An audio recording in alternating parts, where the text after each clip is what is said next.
This KFAN podcast is sponsored by Builders and Remodelers, exclusive Twin Cities provider of Elements Windows. Get the highest quality windows at unmatchable value. Visit buildersandremodelers.com for more details. Something unexpected happened after Jeremy Scott confessed to killing Michelle Schofield in Bone Valley Season 1. Every time I hear about my dad, it's, oh, he's a killer. He's just straight evil. I was becoming the bridge between Jeremy Scott and the son he'd never known. At the end of the day, I'm literally a son of a killer. Listen to new episodes of Bone Valley Season 2 starting April 9th on the iHeartRadio app, Apple Podcasts, or wherever you get your podcasts. Man.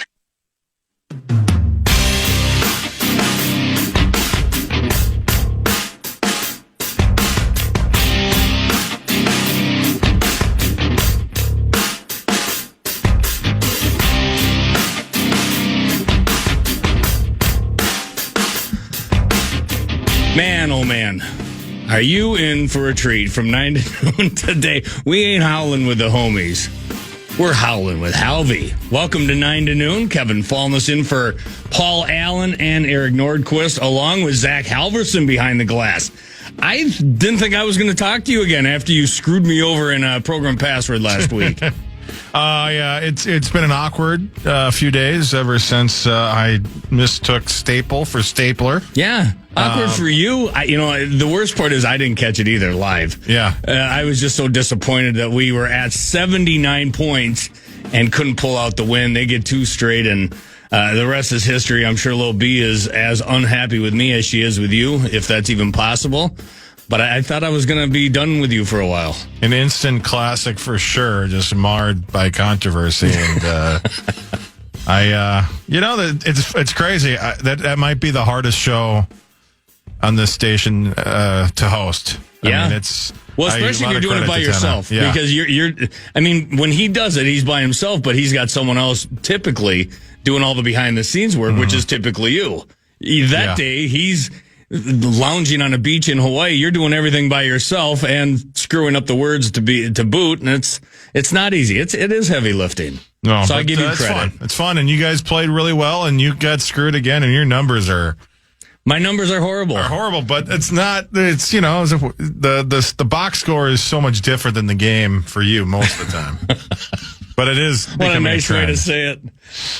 Anyway, so enough about program pattern. Yes. Very nice, though. Corey Cove, one of the elite players of that game, had some nice parting words as he walked out the door. He says, you know what? You're very good depending on your partner. And I'd agree with that. That's not a shot at Barb. I thought she actually played decent. I think she could have been better. And I think she'd probably be the first one to admit it. But I'd probably enough about program password. She wouldn't be the first one. No. She might eventually after enough people come forward, but I don't think she'd be the first one to say. You're probably right. You had to work the morning shift this morning. Yeah. You didn't make it to the end of the Timberwolves game. No. And I was joking with Sauce off the air because he got up around 12:30 when the game ended and actually, saw it on social. He got up to go to the bathroom. Oh, okay. I got lucky. I got up at 2:30 in the morning to go to the bathroom. I'm thinking, man, it would have been nice if I had if nature called 2 hours ago. I'll tell you something. I had no. If I were not hosting this show today, I would not have watched probably even a minute of that basketball game. And especially after the first quarter, when they were getting their doors blown off, I would have checked out of that in a hurry. There was hockey. I mean, I forewent a lot of hockey. I didn't even see the end of the Blues game, which, also had tragic consequences here for the Wild. And then in the Western Conference, they score with under 30 seconds left to go in regulation, end up winning in overtime, jump over the Wild in the playoff standings. That said, because of this gig, I got to watch the best basketball game I may have seen in my life. Now, there's not a lot to choose from. It's not like I've watched a slew of basketball in my time, but that thing, after I got through the first quarter, that was one of the best basketball games I've ever sat through. It was haymaker after haymaker. Jokic throwing up 60 points and a triple-double. Anthony Edwards throwing down threes, hitting shots. I mean, you know me. I don't watch a lot of basketball, but even I can appreciate the glory that was there last night at Ball Arena in Denver, Colorado. That was a masterpiece from start to finish, almost start to finish. If you're a Nuggets fan today, you got to be like, what the hell just happened here? They were up so big, and Jokic was so dominant. But yet somehow, some way, the Timberwolves got it done, and that was a fun one to sit through. Like you said, I feel bad for Sauce. If he got up to do whatever he does at 12:30 in the morning, he missed it by about 10 minutes because it did. It finally ended right around 12:15 when Alan Horton had the final call. I'm sitting on my couch, and for the most part, I had it synced up with Alan Horton. My kids and my wife were watching some movie, so I have it on a different TV. I'm watching the TNT broadcast, listening to Alan Horton until they all went to bed, and then I got to check in with Kevin Harlan. But I had it synced up pretty well, and it worked to perfection. For all of you out there that tell me you can't sync it up with TV via radio, through iHeartRadio or whatever else, whether it's the Timberwolves, whether it's the Vikings, whether it's the Wild, you're full of crap. Because I've done it now on consecutive occasions without problem, and it's almost flawless. And it was good. And in fact, we got down to double overtime, and I think a lot of people out there probably missed the final horn.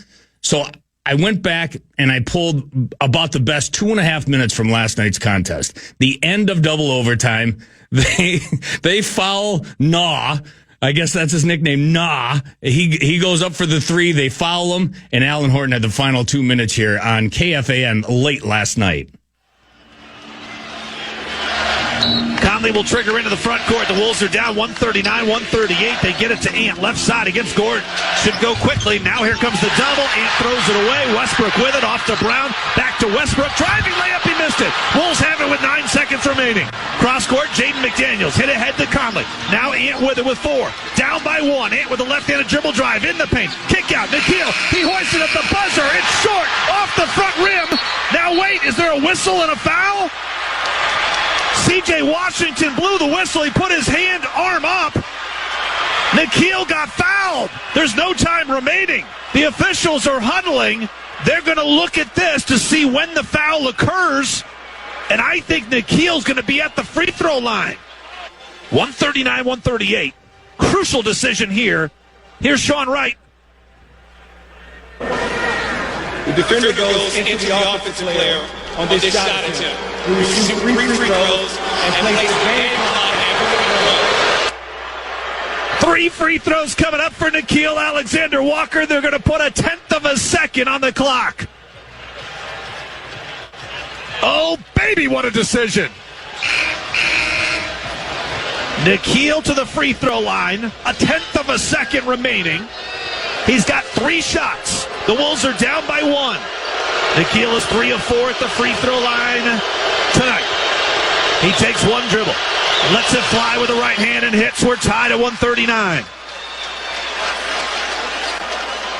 2 more free throw attempts to make 1.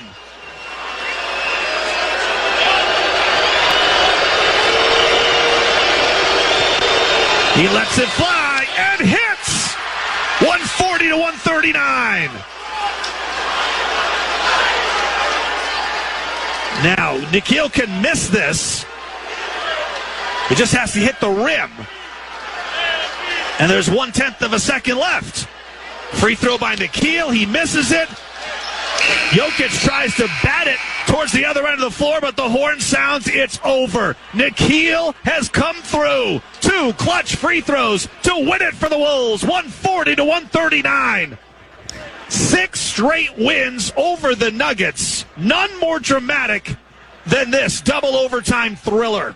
Consider that my public service for the state. I think the vast majority of you, if you're a diehard Timberwolves fan, you stayed up and watched that thing start to finish, no doubt about it. And I don't feel sorry for you. The Wild are stuck in that situation more often than not. Those 8:52 puck drops, we've had a ton of them throughout the course of Minnesota Wild history, and even this year we've had a bunch of them as well. But for those of you that didn't stay up to listen to the mastery that is Alan Horton, well, there you go. That's how it finished last night at Ball Arena. Timberwolves get the victory. Anthony Edwards, 10 points going into the fourth quarter, finishes with 34. Jokic, like I said, a triple-double, including 61 points on the night. But for my money, they're Halvy. Nikhil Alexander-Walker was the MVP of the game, not only hitting those 2 free throws at the end to seal the victory, but 26 points, hit 5 3-point shots. again, I could not be more of a novice when it comes to basketball, but I was thoroughly entertained start to finish. Yeah, that was fun to watch the highlights, obviously, and just to see just on my phone when I woke up to see the 2 overtime thing. I'm like, wow, 140 to 139. What a game. And as you mentioned, obviously, it sucks that it was missed by so many people who probably would have watched that. If it was even just an 8:00 game, I think it would have been a heck of a lot better. But, that's just one of those games that, if the Wolves, make a run, which we obviously hope they will, and certainly would not be surprised if they do this year, make another run through the playoffs. It feels like this could be that game where we look back, and that's, not that they've certainly been trending upwards, but this is the kind of game that brings people together, brings teammates together, and man, what a game for the Wolves to have two key guys out because of the suspensions and the brawl in front of Parrish the other day. That was a great picture too of him phenomenal. In the background. Of course, I mean Parrish, luckiest dude on the planet, man. Just goes to one basketball game and brawl breaks out right in front of his face. But no, that was cool, and it's just it's so important this time of year to take advantage of these opportunities on the road and to beat a team that, as great as the Wolves played, I don't want to take anything away from them, but man, they should probably send a box of chocolates to Russell Westbrook, cause he did a lot for them, missing that layup, and then probably, and I don't want to talk about this too much because we do have 2 hockey guys here, and I'd like to bring this up more with somebody who's more into basketball. And first and foremost, you'll have the opportunity. We got Alan Horton joining at the top of next hour, and I very much want you a part of that conversation, But go ahead. But the fact that they had to look at the monitor to see if the foul on the shot, which the foul didn't affect the shot at all, but that's how that works. I understand that. So if the foul doesn't affect the shot at all, but it's still a foul, but if it happened a 1/10 of a second later, the Nuggets would have won. The fact that he made contact with 0.1 second left made it a foul, but if he made it a 1/10 of a second later, it would have been over. The game would have been done. That just seems like a big, weird, dumb rule. Like if it's going to the follow through should count regardless of how much time is left. Just like the ball doesn't have to be in the hoop with. Yeah, I hear what you're saying. Whatever. But anyway, that's the only thing I was very confused about when they went to the review for however long it was to see if he made contact with him. It's dumb. How about don't poop on our parade? The Timberwolves come away with the victory, a double overtime thriller. To me, playoff intensity. The final score 140 to 139. In the end, Timberwolves have won 3 in a row. 4 of their last 5, and 12 of 15 since the start of March. You talk about peaking at the right time of year. They seem to be doing that. 6 games left in the regular season, including Thursday night. They'll be at Brooklyn starting at 6:30. They finish with 4 of 6 on the road, but also conclude the regular season with 2 straight on their home floor there at Target Center. So it should be fun. Right now tied for 6th, and that's where you want to be to avoid that play-in tournament. They got a record of 44-32. That is as much basketball as I've talked in a nutshell, maybe in my entire life combined, but it was that much fun. And we will have plenty of basketball conversation over the course of the next 3 hours as we sit here in place of PA and Eric Nordquist. As would be expected, we will also have plenty of hockey conversation. Very much looking forward to the 11 o'clock hour. Not only will Pat Micheletti be in studio, my buddy and my co-host for Beyond the Pond every Saturday from 10 to noon right here on KFAN. We're also going to be joined by his brother, Joe Micheletti. He calls the broadcasts out there for the New York Rangers. That's who the Wild have tonight right here on these airwaves. Starting at 6 o'clock, we'll drop the puck from Madison Square Garden, and it's always fun to catch up with Joe Micheletti, but he'll give us an update on another team trying to scramble into the top 8. The Blue Shirts trying to do it out there in the Eastern Conference. So we'll get a bird's eye view from Joe Micheletti there at Madison Square Garden leading into tonight's contest. That's coming up in the 11 o'clock hour.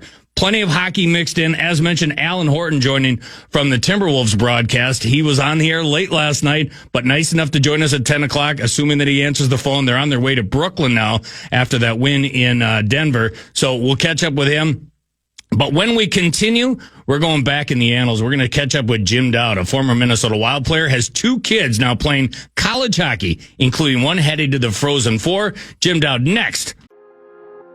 Something unexpected happened after Jeremy Scott confessed to killing Michelle Schofield in Bone Valley Season 1.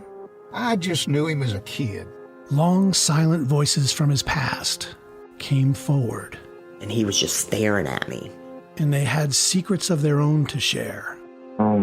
Gilbert King. I'm the son of Jeremy Lynn Scott. I was no longer just telling the story. I was part of it. Every time I hear about my dad, is he's a killer. He's just straight evil.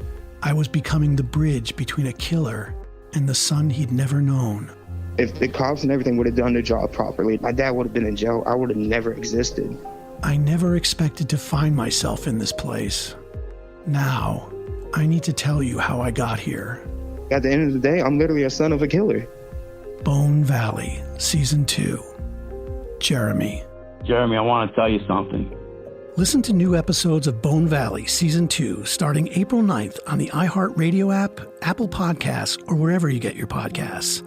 And to hear the entire new season ad-free with exclusive content starting April 9th, subscribe to Lava for Good Plus on Apple Podcasts.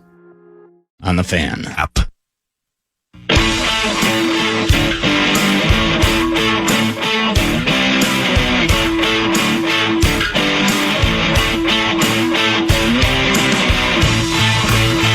Should be a fun 3 hours here, filling in for Paul Allen and Eric Nordquist. I'm Kevin Falness, behind the glass. Zach Halverson. We're talking a lot about the Timberwolves win last night in Denver because it was a thriller. Playoff intensity in a double overtime victory for your Minnesota Timberwolves. I'm going to change it up a little bit here. I'm going to give away Wild tickets to talk Timberwolves. All you got to do is fill in that talk back. You go to that free iHeartRadio app, leave me a talk back. What are you thinking about the Timberwolves? Are you buying high? Are you selling low? What are your thoughts on the Timberwolves coming off that win last night? Did you make it up past midnight? Did you give up after the first quarter when it looked like they were going to get their doors blown off in enemy territory? What are your thoughts? We'll give a random talk back. We'll play those throughout the show, and a random talk back. We'll get a pair of tickets to an upcoming Minnesota Wild home game. You can get your own tickets at wild.com/hockey tickets. We're running out of time to see your Wild on home ice. Speaking of the Minnesota Wild, how about this guy from a blast from the past? Hard to slide it across. He scores! Dowd scores in overtime! Now Brunette getting it off for Dowd. Dowd along the left boards. A shot. He scores! Jim Dowd scores! Walls to Pellerin back out here in front. Rolled to the side of it up by Krasov. Knocked down. They score! Dowd, I believe. Jim Dowd took the pass, and Dowd scores. It's 3-1 Wild. Ho, ho, ho, ho! Merry Christmas! Love that audio for so many reasons. First of all, I get to hear the play-by-play voice of one Bob Kurtz. Plus, I get to hear all those awesome names from the history of Minnesota Wild hockey, including former Wild captain Jimmy Dowd. Jimmy, how you doing, buddy? Good, guys. How we doing? We talking basketball or hockey here? Tell me, what's up? What would you rather do? Did you stay up late and watch the conclusion of a double overtime thriller between the Timberwolves and Nuggets? I doubt that you did. Hey, I'm a great 2-on-2 basketball player. 5-on-5, I'm lost. Yeah. We were trying to break down some of the rules coming into this, Jim, and as much as I love hockey, I don't know a lot about basketball, but I did stay up and watch it. It was a lot of fun. And we were talking about it was a late start because it was a TNT broadcast. It was out there in Denver.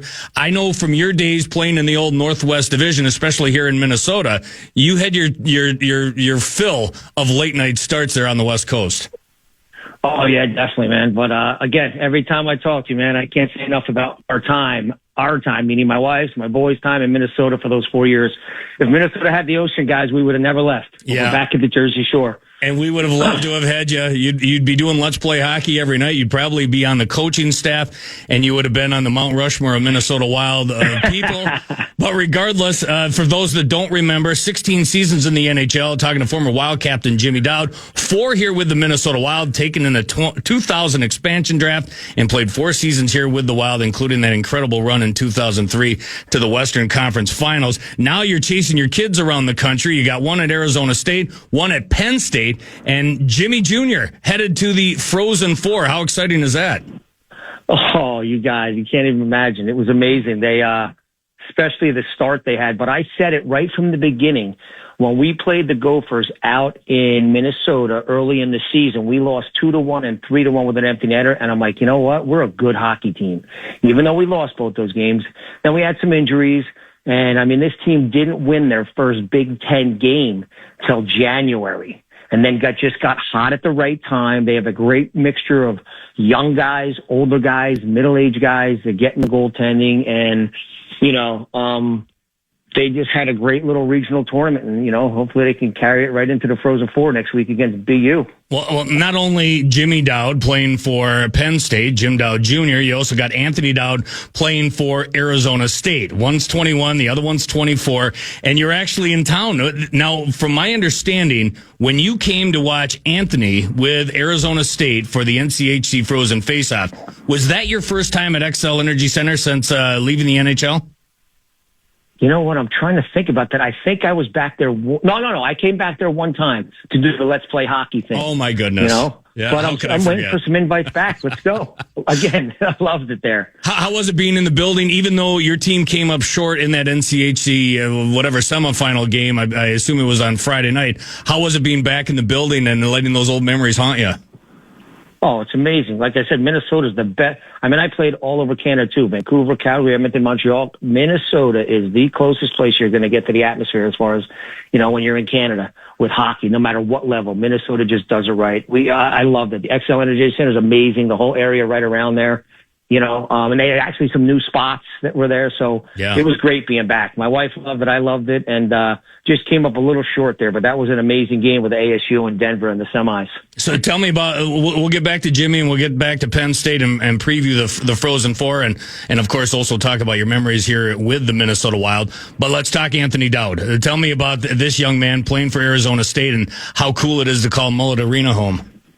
Oh, my God. I talk about being blessed. My boys are at two of the nice college hockey arenas. And Mullet Arena, it's great. What they're doing out there is something special right now. He's only a sophomore. He's got 2 years left. They had an amazing, run this year. I mean, they're the only team ever in the history of the tournament coming second in their league and not make the tournament. I mean, they were the only team to beat Western Michigan in regulation during the season. They swept Denver at Denver in regulation, split with them at home. So they did some amazing things this year. So, that college hockey thing is, they're moving up right now. You know what I mean? And he loves it out there. I mean, he's just skateboarder, surfing type of kid. He's just free living. It's perfect for him out there. Perfect spot for him. Just incredible living out there in Arizona State. You got the other one at Penn State. How do you and the wife divide your time traveling cross country like that? Penn State's simple. It's a quick 4-hour drive, easily. 4 hours with my wife in the car. I can get there by myself in about 3.5. But no, it's Penn State. It's another one. It's been a blessing. Jimmy's freshman was the COVID year, so we got the 5th year. It's incredible. He's got the degree from there. He's got his graduate certificate coming up, and then he wants to play pro hockey as long as he can. And it's just a great place, and that's an easy drive.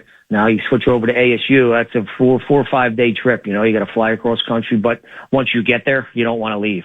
Yeah. I mean, it's so nice there, especially in the winter time.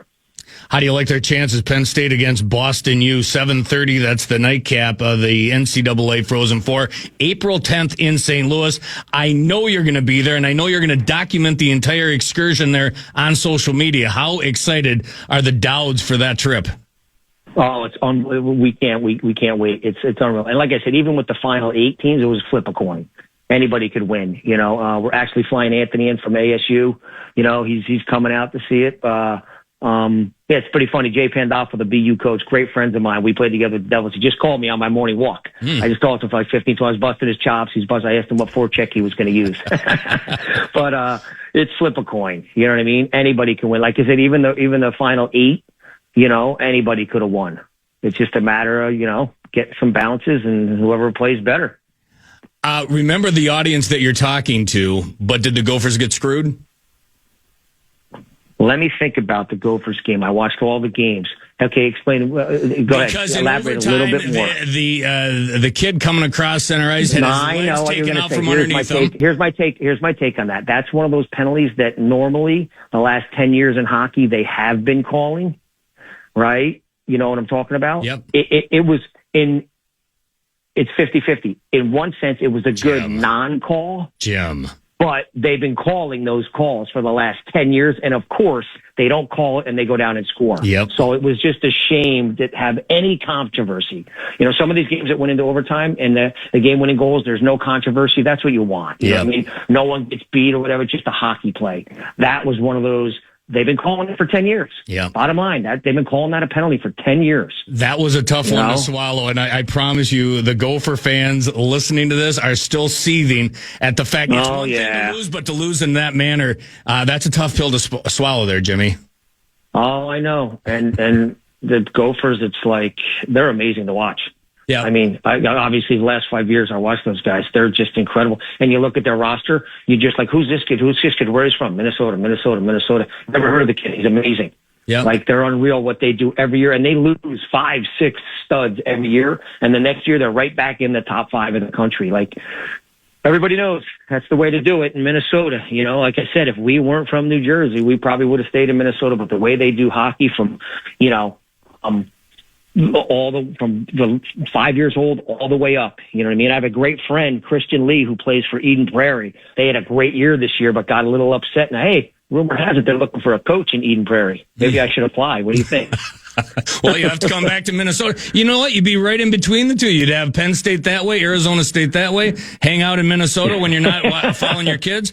Sounds like a perfect plan to me. Yeah, but we'd have to put the games on Monday, Tuesdays, or Wednesdays. Exactly. Yeah, and I don't know I don't know if that'll happen. It is crazy. The Gophers had, I think, a half a dozen already turned pro. Last night, Jimmy Snuggerud debuted for the St. Louis Blues. You had a couple of other ones, Rinzel and Moore, over the weekend for the Blackhawks. So it's fun. It's fun to watch the turnover, but it's still hard to say goodbye to guys of that ilk. Take me back in the annals. And every time I have you on, I got to talk about Jacques Lemaire. You got your start with him in '95 with the Devils. Of course, it carried over here with the Minnesota Wild. One of my favorite names in the history of Wild hockey, along with you and Wes Walls, who I know is listening. When you talk about Jacques Lemaire, what comes to mind for you? He's the best coach. If Jacques Lemaire went to any team in the NHL right now, you give them a little bit of talent, they're a playoff contender. You give them some talent, they're a Stanley Cup contender. Just the way he carries himself, you know what I mean? He wasn't crazy with the film. We watched just enough film, and his practices were great, and he just wanted to see hockey players just make the right decisions. You know, but hands down, I mean, again, I played 7 parts of 17 seasons in the NHL. I mean, I've tons of different coaches. He's the best. You know what I mean? Again, I don't care what anybody says. You put them on any team, they're automatically a playoff contender. You give them some talent, they're a Stanley Cup contender. Am I wrong? He was just honored, I believe, by the Devils. Were you at that ceremony when he was put into their Ring of Fame? It was great. Yeah, it was great to see him. You know, that was about a month and a half ago. The Ring of Honor, it's called. So it was so funny seeing him. He looks exactly the same. Did you get a chance to catch up with him? Oh, yeah. The night before, we had a little dinner there, and then the day of, it was up in the suite. So, you know, he's just being Jacques Lemaire. Yeah, fantastic stuff. Jimmy, I always love our conversations. Good luck to your boy. Good luck to your family, first and foremost. Good luck out there for the Frozen Four. We wish you guys nothing but the best of luck, and hopefully bring home the hardware. All right. Thanks, guys. Anytime, man. Let's go Wild. See you, buddy. Jimmy Dowd, formerly the number 34 here in Minnesota. Wes Walls always talks about his tiny breezers. You're a lot younger than me, Zach Halverson, but I know you've been a Wild fan for the bulk of your life. Do you remember Jim Dowd in a Minnesota Wild uniform? Oh, of course, yeah. Jim Dowd. And, you know, one thing that we like to do as in our friend group is we just love to name, I don't want to say old Wild player, especially if he's still listening. He's not old. But he's old. He's older than me. Wild players. He's older than me by I think about 6 months. So yeah, we can call him old. Go ahead. But you know, he's one of the guys that if you could you know, impress your friends with some older Wild player names. Him, Richard Park, what was it? Sakarash? How do you say it? I was just going to say Lubomir Sakarash. Like when I'm pulling some of these highlights, because I save everything over the history of Minnesota Wild hockey. If it's a highlight, if it's a game, I've got it 25 years worth in a catalog that I don't know what I'll do with most of this stuff. But I like to go back and pull old highlights, and hearing those names, Scott Pellerin, Stacy Roost, all the old vintage names. Jimmy Dowd's right there amongst the top of them. One of the good dudes that ever wore a Minnesota Wild uniform and was back in town for the NCHC Frozen Faceoff. I know he went down to Tom Reed's Hockey City Pub. I didn't have a chance to catch up with him, but good to catch up with him on the phone lines and find out what's going on in his world. Very busy following a couple of college hockey players across the country, including Jim Dowd Jr., a defenseman for Penn State, and they're going to be in the Frozen Four coming up here in a week from Thursday. I do believe it'll be Penn State against Boston University. The first one is DU against Western Michigan. So that kind of gets you up to date on that. I don't know. I felt the need to call Jim Dowd, and there it is. We will have plenty of Timberwolves conversation over the course of the next couple of hours. We will also talk a little Vikings. Dane Mizutani, also a basketball fan. I'm sure he can break down the Timberwolves as well. And then, like I said, the Michelettis will help us fill the final hour as we talk to both Pat and Joe. When we continue, though, we're going to go behind the scenes of equipment in the National Hockey League. What goes into being an equipment rep in the NHL? I think you'll find this conversation fascinating. Maybe not, but hopefully you'll join us next as we talk to John Kirk. Something unexpected happened after Jeremy Scott confessed to killing Michelle Schofield in Bone Valley Season 1. I just knew him as a kid. Long, silent voices from his past came forward. And he was just staring at me. And they had secrets of their own to share. Gilbert King. I'm the son of Jeremy Lynn Scott. I was no longer just telling the story. I was part of it. Every time I hear about my dad, it's, oh, he's a killer. He's just straight evil. I was becoming the bridge between a killer and the son he'd never known. If the cops and everything would have done their job properly, my dad would have been in jail. I would have never existed. I never expected to find myself in this place. Now, I need to tell you how I got here. At the end of the day, I'm literally a son of a killer. Bone Valley, Season 2. Jeremy. Jeremy, I want to tell you something. Listen to new episodes of Bone Valley Season 2 starting April 9th on the iHeartRadio app, Apple Podcasts, or wherever you get your podcasts. And to hear the entire new season ad-free with exclusive content starting April 9th, subscribe to Lava for Good Plus on Apple Podcasts. Of Warrior Hockey.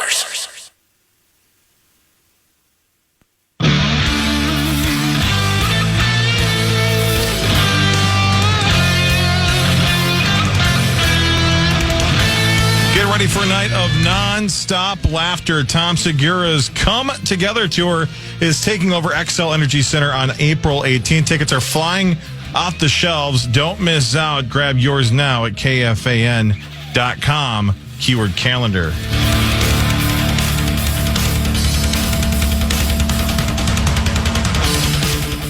Last night was kind of the story of the Timberwolves season. At our best, we looked better than Denver, but we did have two chances to win the game on a last-second possession, and we failed to execute on both. Hopefully we can get that fixed somehow magically during the playoffs. Thank you so much. Hey, Kevin, for the Timberwolves part of this, I do think we're back. I think we just have to keep playing consistent. I did not make it up till midnight last night, but saw the highlights. What a game. Hopefully the Wolves can keep it going, get that fifth spot so we can avoid all this play-in and keep it going. Let's go Wolves, baby. Halvy, you got a hootie-hoo in you? I've tried it. Go ahead, give it a try. No, I'm not doing it justice, though. It's okay. We're howling with Halvy. This is horrible. All right. Oh, gosh. Now, no, I can't do it for you here. Yeah, you have to try. Oh, God. Howling with Halvy. Here we go in 3, 2. I got to turn my mic on. Hootie hoo! It's terrible. It's terrible. I can't do it. That's a max bid.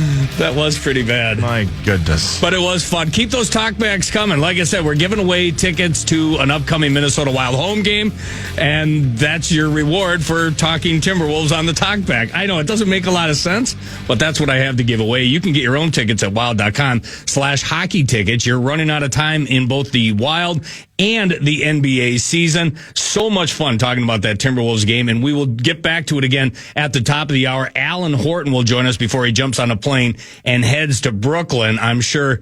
I don't know how he went to bed. I didn't have a dog in the fight. It was just a fun game to watch. I had trouble shutting her down around 12:30 in the morning because it was that enjoyable. So we'll get back to the Timberwolves conversation here in a matter of moments with Alan Horton again at the top of the hour. But right now, I want to bring in my buddy John Kirk. Kirky, pro rep for Warrior Hockey. Kirky, how's it going, buddy?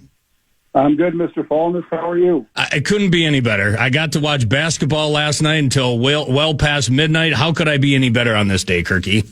Yeah, you're a lot better man than I am. I think I was in bed at 8:30, so I missed all the shenanigans. So that's good on you. 8:30? What are you, 75 years old? You can go to bed early. You don't have to go to bed at 8:30. I'm getting there, but it's not there yet. But yeah, when you wake up at 5 o'clock, you hit that 9 o'clock wall, and it's like, all right, good night, everybody. Oh, my goodness. What are you going to do when you get old? Anyway, we're talking to John Kirk. He's a pro rep for Warrior Hockey. John, if you can, for those that out there, maybe like myself, that don't know exactly what that entails, what is a pro rep for a stick and an equipment company?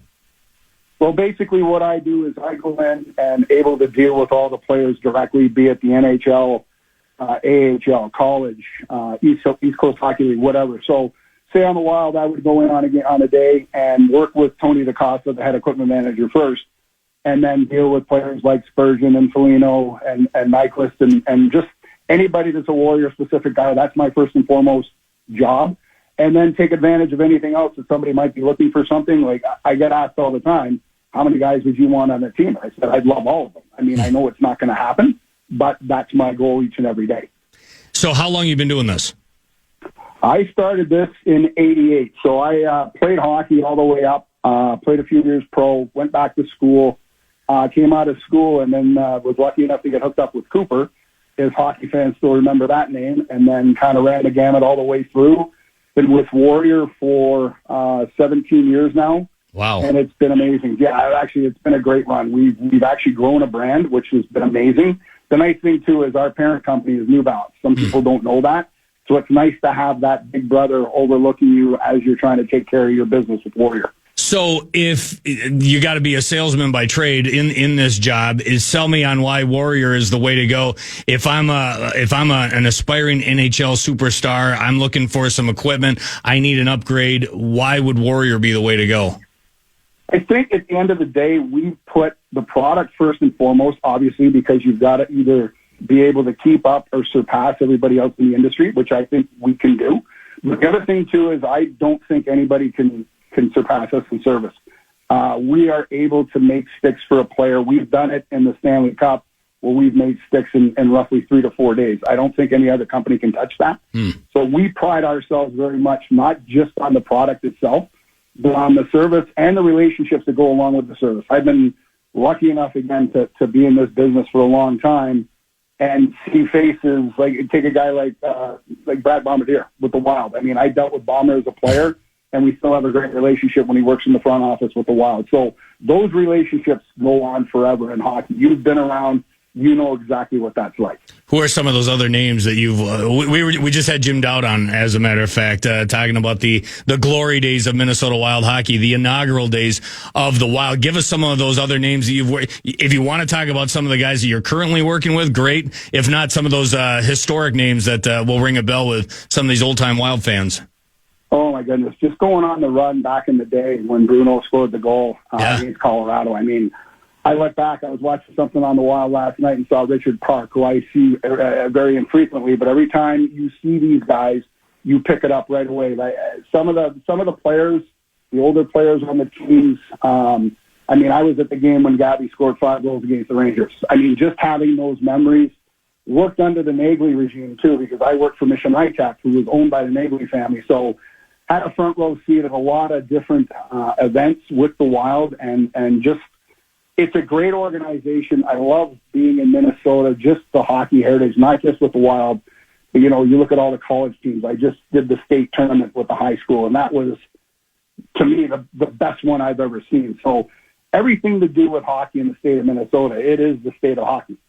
Yeah, it's a lot of fun. Again, we're talking to John Kirk, pro rep for Warrior Hockey, the kind of behind the scenes. I don't think that's talked all that much about, and I've never even talked to you about it, but I see you around the room all the time, and now I get a better glimpse into exactly what you're doing. I know you're working with the Minnesota Wild. You said on the high school level as well. Who are some of the other teams in the NHL that you're working with outside of Minnesota? Well, obviously take care of the Wild, but I also do the Toronto, Winnipeg, Calgary, Edmonton, and then going down south I do St. Louis, Florida, and Tampa. So I have quite an extensive territory, and along with that, everybody's minor league team. We take care of the whole East Coast Hockey League, obviously dealing with college teams, junior teams in Canada, some associations, whatever. So my cup's pretty full. The NHL takes up the priority of the time just because of the attention to detail that it needs. But as I tell everybody is important. There's no one more important than the other. It's at the end of the day, again, we've got sales and service to take care of, and that's across the board. How many miles do you put up a year? Flight time, I've actually, since COVID, I got a little smarter because then you can do Zoom calls or whatever, so you don't have to be everywhere all at once. But on a given year, I probably do 100,000 in the air and maybe another 25 on the ground. That's crazy. Wow, that's insanity. Are you carrying equipment around and everything too while you're going from stop to stop? I do. It's kind of you pick and choose because you don't want to have anything on a game day. Nobody wants you to have product sitting around when guys are getting ready for the game. A lot of times teams say, hey, listen, if you don't need to, don't come on game day. Do us on a practice day. And at that time, I'll bring out new stuff or whatever. But the lucky thing is everywhere I go, I've already got product in the room on the players that I use, that I deal with. Sure. So I can show other players that product, work off of what their specifics are, or you can take something out and give them an option. So to answer your question, yes and no. Exactly. Well, I talk a lot to Tom Reed, and of course he goes back to the 60s. Equipment has certainly changed from those days to where we're currently at, but I bet it's even morphed in the time that you've been doing this, even in the 17 years you've been with Warrior. How have things changed just in that brief amount of time? You know what? It's been amazing, just primarily the sticks. I mean, everything gets upgraded, be it a helmet, a glove, a pant, skate, whatever. But sticks is the primary thing because sticks and skates are the biggest tool for a player. They obviously go through far more sticks than they do anything else in a season. And our goal is to get the comfortability for those players to use that stick, have absolute confidence in the stick, and then, but also give them, I'll give you a perfect example, like a guy like Leon Draisaitl in Edmonton, who obviously is leading the NHL in goals. Yep. The sticks this day are too heavy or too light for him, so he actually adds us to add a little bit of weight to the stick just due to the fact that he wants a better feel. He wants an older, best way of putting it, older feeling stick where it's got a little weight down low. Because sometimes you get these sticks and guys are going, man, that's too light. But it's good to have that option where you've got everything across the board. If you want to add weight, you can do it, but we can make it light as possible as well. Unbelievable. Yeah, I was looking at GearGeek.com and some of the guys that use those Warrior sticks. You got Draisaitl, and you can correct me if I'm wrong on any of these. I'm just throwing out the random names of some of the big guys that use that brand. Leon Draisaitl, Braden Point, Jake Gensel, Mark Scheifele. A pretty good roster right at the top of the list. Well, it's funny. You know what? I actually made a couple of notes myself, and those four guys were listed down because they are, in the top. I think they're in the top 8 in goals. So, You know what? Again, it's a great thing to have. I mean, Gent's one of Minnesota's own, great guy. And the one thing I will say about hockey players, I've been able to work a little bit in baseball back in the day, a little bit in football, but hockey players to me are the easiest players to deal with. They appreciate what you do for them. They always have time for you. And there's a lot of guys that I don't do anything with regards to equipment who I'll always have a great conversation with. Talk to them. It's just, to me, the best part of this job is being down in the scrum with guys like you in the dressing room, talking to all the guys, seeing the coaches, seeing the equipment managers, seeing the trainers. That relationship and association with all these people is the best part of the whole deal. You say that, and I would agree for sure. And I'm biased because I only deal with hockey players, but they are down to earth. It's like your buddies from high school. You just kind of sitting there and you're talking puck and off the ice and all that good stuff. But I will say, over the course of 25 years of dealing with the Minnesota Wild, there's been the occasional Richard. They're not all just easy breezy. And especially when you're dealing with equipment, there's a lot of them, or some of them, that are a little more high maintenance. I don't know if you want to throw out names, but is there anyone that's been a little more quirky than the rest of them to have to deal with? Do you mean Wild or specifically hockey players in general? Oh, anyone you want to throw out there. I'd love to hear a Wild name, but anyone in the NHL in general that's been a little more high maintenance than some of the others. Well, I'll tell you what, when I worked way back in the day, I worked for Bauer, and I grew up with this man, Paul Coffey. I just saw him in Edmonton. And Coffey used to go through potentially 40 pair of skates a year. Now, he didn't always use the skates. He put the skate on, go one lap around the ice, and look at me and go, nope. And that was it. And then you had to get him more skates. We used to make him, and this is going back, obviously, when he was in either Pittsburgh, I think it was either Pittsburgh or Detroit. And but you know what? I'm never going to question a player on what they ask me about because, one, I'm not them. I'm not using their gear. I'll never get into a little brouhaha with a guy over what we think is right and what he thinks is right. I'm not going to say I'm going to side a player against my company, but I will listen to everything they say, and anything they say, I'll try and correct it. But you know what? At the end of the day, I'm going to do whatever I need to do to get these guys what they need. And I always say I'm a good salesman, but the best salesman I've got is a guy in that dressing room going, hey, try this stuff because, one, the gear is good. Two, they're going to take care of you.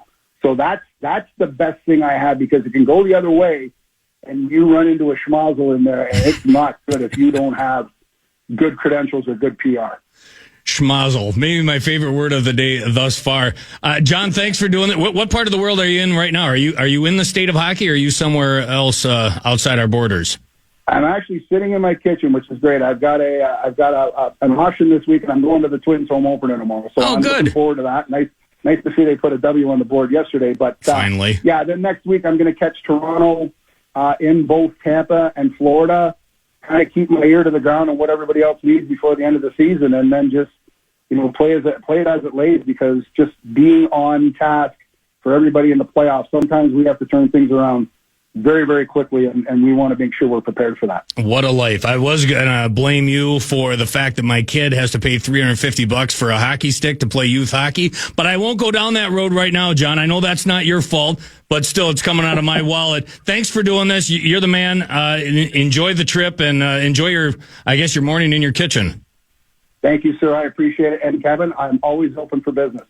We can always barter. No problem. Awesome, dude. There he is. That is John Kirk, pro rep for Warrior Hockey. I doubt that many of you have talked to a pro rep on the NHL circuit and all that goes into it. I don't know. I thought it was somewhat interesting. I will say, Halvy, as a guy that's a dad of two kids playing youth hockey,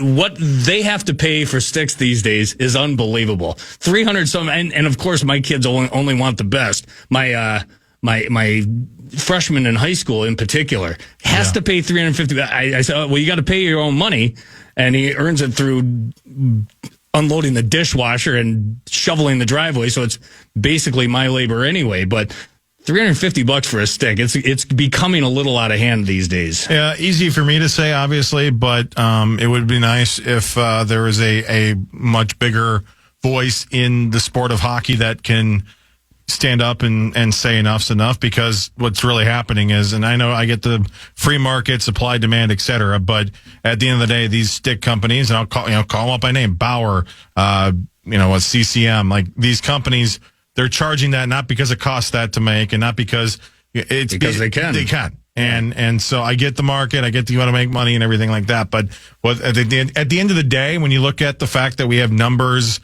dwindling in certain parts, the fact that there are big schools that don't even have teams anymore. We talk Apple Valley right now. Burnsville is the fact that they've got a co-op. It's there's a big problem in hockey when it comes to affordability, and there is no bigger ridiculous cost of playing this game than those sticks. And you say, well, they got cheaper options. Of course they do, but we all know how it works when you get into that hockey locker room and you have the kid next to you who's got the nice stick, and it's that's how it's the peer pressure. A little secret, I tell my kid, I've seen you shoot the puck. I think you could use a tree branch and get about the same results. I can go yank that right off the tree. It won't cost me a dime. Right. He doesn't think that's funny. The old freshman there at St. Louis Park High School. Anyhow, that was a little bit of hockey there. I'm sorry. I apologize because I know we're coming off a big win for the Minnesota Timberwolves in double overtime. So let's shift gears and get back to some of that conversation that I know you're dying for. Alan Horton is the play-by-play voice of the Minnesota Timberwolves. He was on the air late last night. I listened to a good chunk of it. They didn't wrap that thing up. They didn't get off the air until after 12:30. The final horn and the unbelievable finish was right around 12:15. So I'm sure Alan Horton is a little groggy, but he's going to join us before he jumps on the bus. Keep those talkbacks coming. You've done a great job thus far. Keep them coming. We're giving away Wild tickets to an upcoming Minnesota Wild home game, and you can get your own tickets at wild.com/hockey tickets. I know it's weird to talk Timberwolves to win Wild tickets, but that's what I got at my disposal, so we'll continue to do that as the show rolls on. But we're talking Timberwolves next with Alan Horton on The Fan. Something unexpected happened after Jeremy Scott confessed to killing Michelle Schofield in Bone Valley Season 1. Every time I hear about my dad, it's, oh, he's a killer. He's just straight evil.